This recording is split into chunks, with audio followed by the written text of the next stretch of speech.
Mes chers frères et sœurs, musulmans d'abord, parce que le musulman est censé être le frère du musulman. Le musulman est censé, je dis bien censé, parce que c'est Allah qui le lui dit tout simplement. Et c'est le prophète qui le lui dit tout simplement, que ce qui touche ton frère, il te touche. Surtout le frère qui partage avec toi la religion. De deux choses l'une, ou bien c'est Hassan et Hussein qui ne partagent pas cette religion, ou c'est vous qui ne partagez pas cette religion. Mais à ce que je sache, et jusqu'à preuve du contraire, personne n'a excommunié l'autre. Vous et Hassan et Hussein, vous partagez tous la même religion. Elle est donc où cette fraternité de l'islam, le muslimu akhul muslim, le musulman est le frère du musulman, il est où? Hein, c'est pas frère du musulman dans l'organisation, dans l'islamité, le Coran, la Sunna, elle est où? Le prophète qui dit que les croyants dans leur affection et dans l'amour et leur solidarité sont tels un corps. S'il y a une partie de ce corps qui souffre, c'est tout le corps qui souffre. Et il est où ce hadith? Le hadith qui dit le musulman est le frère du musulman, il ne lui commet pas d'injustice à son égard, ni ne se solidarise de celui qui commet une injustice contre lui, ni il ne le trahit, il ne le prive de sa solidarité quand il en a besoin. Ils sont où? Hein, ces trois obligations que vous avez envers votre frère, c'est normal? Est-ce que, dites-moi juste, est-ce que c'est normal que la pétition, on est mercredi, elle a été postée le vendredi, donc vendredi à vendredi, ça fait 8 jours, samedi, dimanche, lundi, mardi, mercredi, 13 jours. En 13 jours, elle n'a pas atteint les 35 000. Mais qu'est-ce que vous reprochez à cette pétition? La pétition ne dit pas que vous partagez toutes les opinions de Hassan et Hussein. La pétition ne dit pas que vous réfléchissez totalement et entièrement comme Hassan et Hussein. La seule chose que dit la pétition, c'est que Hassan et Hussein, depuis plus de 30 ans, il est connu sur la place publique. Ses vidéos, ses conférences, ses prêches, ils sont par milliers, je dis bien par milliers, sur tous les réseaux sociaux, YouTube, Facebook, etc. Et il n'a jamais rien dit qui sort de ce que la loi autorise. Il n'a rien dit de ce qui est délictueux. Hein, il n'y a pas dans son propos quelque chose. Il a dit une fois en 2003 des propos qui ont dépassé son esprit à propos des Juifs et qui prêtaient à confusion. Il s'en est excusé de suite. Et quelqu'un qui s'excuse et retire ses propos, en bon français, on dit une excuse, un propos retiré, un propos sur lequel s'excuse son auteur, c'est un propos qui est oublié. Mais le reste, en quoi est-il homophobe? En rien. En quoi est-il antisémite? En rien. En quoi est-il irrespectueux de la femme? Quand même, on rêve.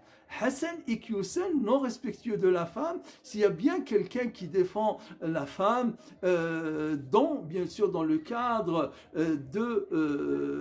des enseignements de l'islam, c'est lui, dans le cadre républicain, c'est lui. Donc je dirais en termes simples, il y a eu une mauvaise pioche. Il y a eu une mauvaise pioche. Assalamu alaikum wa rahmatullahi wa barakatuh. Paix sur ceux qui suivent la guidée, paix et bénédiction sur le prophète sallallahu alayhi wa sallam, sur ses compagnons, ses amis, sa famille, ainsi que sur tous ceux qui le suivront de bonne foi jusqu'au jour du jugement. Vous avez remarqué que la vidéo sur le frère Qassim était assez courte. J'essaie de faire des gros efforts pour ne pas vous faire des vidéos d'1 heure et plus.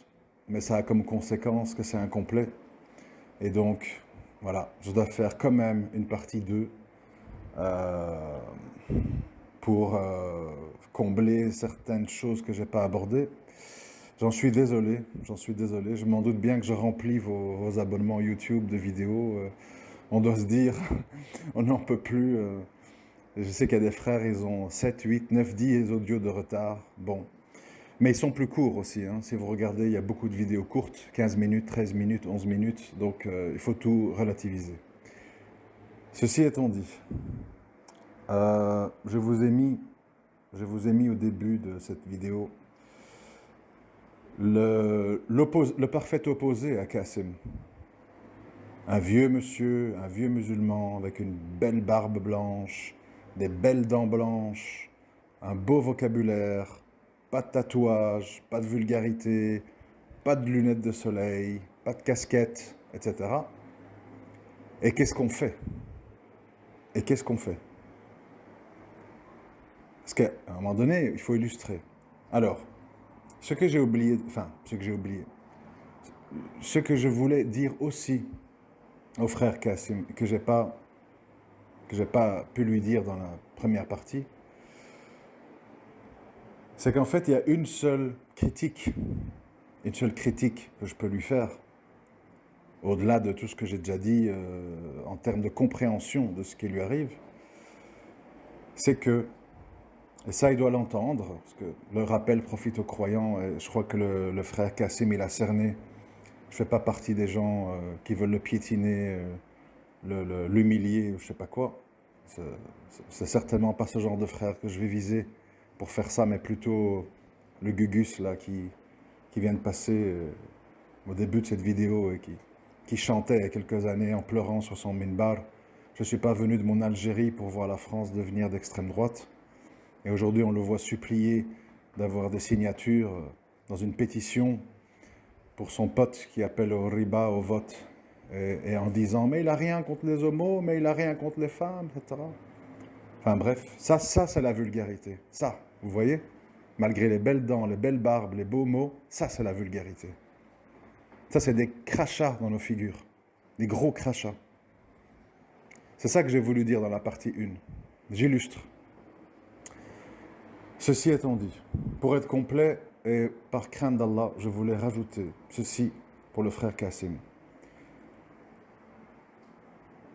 Quand on veut donner des cours d'islam, tu as donné beaucoup de cours dans ta chaîne YouTube, on voit beaucoup de cours. On voit que les audios, vidéos qui ont eu le plus d'audience, ce sont des vidéos de 4-5 ans où tu donnais vraiment des cours, etc. Évidemment, là, on a une responsabilité, Akhi Qassim. C'est-à-dire que des gens, ils vont apprendre la religion avec toi. Et tu connais le niveau ambiant, tu n'apprends rien. Ça veut dire en fait que tu as un certain devoir, parce que tu as beaucoup de dimat aussi, tu vois. Et ça signifie qu'à un moment donné, tes blessures, dont on a parlé dans la partie 1, tes blessures et les gens qui te veulent du mal et tout, tu ne peux pas prendre en otage ton auditoire, surtout parce que tu te revendiques comme quelqu'un qui leur apprend la science. Tu n'es pas comme moi, un espèce de penseur, philosophe, qui dit sans arrêt que je ne suis pas un savant et que je ne suis pas habilité à faire des fatwas, etc. Et donc, évidemment, tu dois aussi prendre conscience que tu as une responsabilité devant Allah parce que tu te présentes en prêcheur religieux. En tout cas, plus avant que maintenant, d'accord, mais beaucoup de gens t'ont connu à cette époque-là et t'ont suivi, tu vois. Ils connaissent ton parcours. Et donc, il faut tout de même faire attention pour eux, pas pour les gens qui te veulent du mal. Eux, ils méritent toutes les insultes que tu leur fais. Mais pour eux, pour ces jeunes femmes, jeunes hommes ou moins jeunes, qui sont à la recherche de discours véridiques, qui en ont plus que marre de la soupe populaire qu'on leur donne, comme avec le gars au début de cette vidéo, hein, Nourdin Aoussat, il faut être complet, mon frère. Il faut être le plus complet possible, parce que la situation, elle est catastrophique. Tu vois bien où les gens donnent leur attention, hein, Skyrock, Bassem Braiki, Combat, Boubarov et compagnie. Il faut les tirer vers le haut. Il faut les tirer vers le haut. Et pour ça, tu dois montrer qu'on peut avoir un discours vrai, un discours percutant, un discours avec de la science. Que, bon, La science, ça s'apprend tous les jours, donc c'est une responsabilité aussi, la science, parce que c'est un lourd fardeau. Hein. Quand on propage une erreur, ça peut avoir des répercussions lourdes quand on a un grand audimat. Et donc, tu as un devoir, en fait, de prendre sur toi. Tu as un devoir de prendre sur toi. Quand tu te présentes comme un représentant de la science. Parce que l'islam, ce n'est pas que des mots, ce n'est pas que des concepts, c'est des comportements. L'islam est venu pour parachever les bons comportements, c'est pas à toi que je vais l'apprendre. Et donc il faut tirer cette masse populaire vers le haut. Quelque part, ce que tu fais dans ta révolte, c'est que tu leur dis je suis un Bassem Braiki, mais avec l'islam. Alors ça leur convient, ça les amuse, ça fait le buzz, tu insultes, tu t'énerves, tu sais comment sont les gens, ils aiment le côté festif, le côté spectaculaire dans les mots. Ça leur donne la sensation d'exister. Mais c'est une responsabilité aussi, tu vois. C'est une responsabilité parce que ces gens, ils vont t'entendre et ils peuvent t'imiter. C'est-à-dire, ils peuvent dire, voilà, je suis musulman, je prie, je suis dans le tawhid, al-wala wal-bara, etc. Mais je continue à être vulgaire, mais je continue à avoir mes mauvaises habitudes. Et l'islam, c'est quelque chose qui se propage en son entièreté. Ceci étant dit, tu peux tout à fait faire ça en élevant la voix, en balançant des vérités, comme quand tu as parlé des frères qui goûtent 3 jours, puis ils jettent, etc.